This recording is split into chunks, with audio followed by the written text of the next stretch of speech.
Mugamba mutya mu mwenna abali ku channel yaffe eyitibwa Kyayiti YouTube channel yaffe. Kyembasaba mugende mu maaso n'ogyegattako, kigenda kuba kirungi nnyo. N'ekirala likinga video. Kati olunaku lwaleero mbayitidde eddagala ndibalage. Jjukira nalibalaga mu kusooka ne mbalaga nga bwe lifaanana. Baliyita ssemazingankata oba ssemazigankata. Eddagala lino ddungi nnyo naddala ggwe ng'obuliddwa omwami ng'olina omusajja yakukwana naye omusajja ng'olaba yeebuzaabuza, oba gwe ng'olina omuwala wamukwana naye ng'omuwala yeebuzaabuza, eryo ddungi nnyo nnyo. Ku nsonga eyo baliyita ssemazingankata oba ssemazigankata. Kasoba ng'okitegedde mu ngeri yonna gy'oba okiwuliddemu. Kakati eddagala eryo njagadde mbalaga engeri gy'olikolamu n'ensaano n'odditeeka mu bizigo. Njagadde wonna mbalagewo kuba nalibalaga wayiseewo wiiki emu nalitereka lisobole okukala. Nga bwe nabagamba nti eddagala oteekeddwa dditereka mu nnyumba lisobole okukalira mu nnyumba.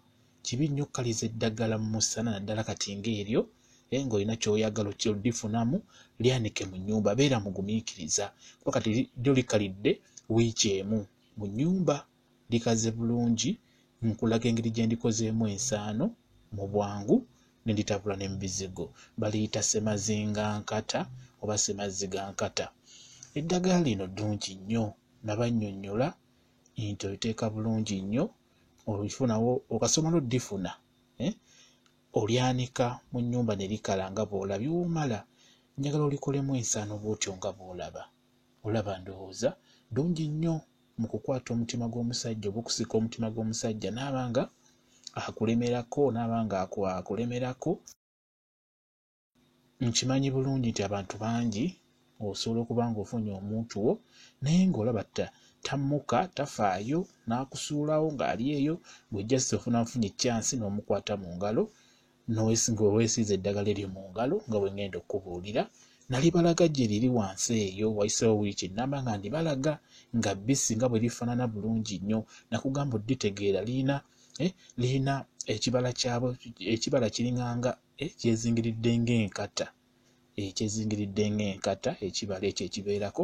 Kati funa obuzigo obutono obwo butoolemu. W'omala liwamu eddagala eryo ly'omaze okukolamu n'ensaano. Omaze okukolamu ensaano liwe mu bizigo ebyo nga bw'omala tabula. Ekyo kye mbadde njagala obbalaga. Tabula ebizigo bw'otyo nga bw'olaba. Kintu kyangu nnyo tekisumbuwa. Just ku eddagala liwe time. Eddagala eryo nabagamba mulina ddyanika mu nnyumba.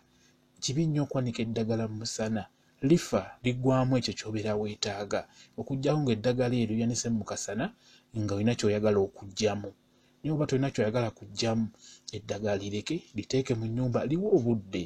Beera mugumiikiriza ng'oyagala okukola ekintu ekirungi. Kati w'omala odditabulamu bulungi nnyo mu bizigo nga bw'olabye, teeka mu ngalo bw'otyo weesiige mu ngalo ng'ogenda kusinkana omuntu oyo gw'oyagala okusika omutima gwe. Kati w'omala okwesiiga bw'otyo mu ngalo nga bw'olaba nga weesiga ddala ne buggweeramu ddala abe nga tasobola bbulaba, liba lisigaddemu mu ngalo bulungi nnyo. Ng'ova ewaka lyesiigire ewaka bw'otyo bubeera busigaddemu, liba lisigaddemu mu ngalo.